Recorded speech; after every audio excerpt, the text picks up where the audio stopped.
จีឡានយូរហើយចំណុចសំខាន់ពីកន្លែងក្នុងរថយន្តប្រេងចង្កឹះលេខនិងប្រេងបូមចង្កូតគួរបដូរចេញនៅពេលណា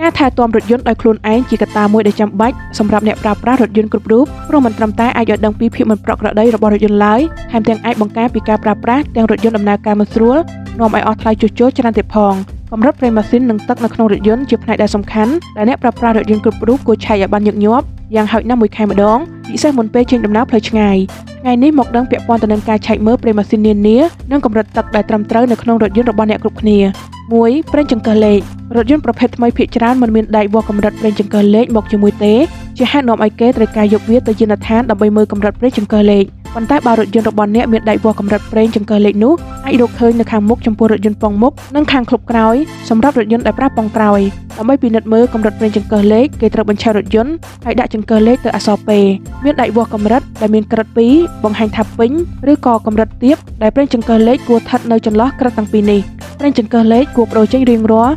48,000 គីឡូម៉ែត្រទៅ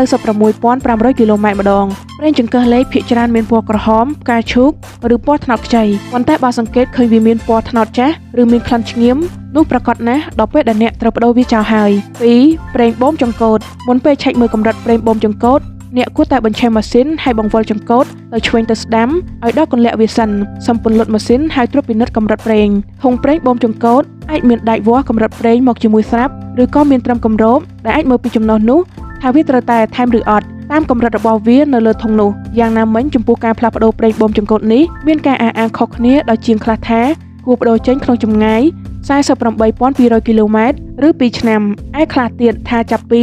120,000 គីឡូម៉ែត្រទៅ 160,000 គីឡូម៉ែត្រសំបដូរកត្តាល្អអ្នកគួរធ្វើតាមសៀវភៅណែនាំដែលចេញពីរោងចក្រសម្រាប់រថយន្តអ្នកផ្ទាល់តែម្ដង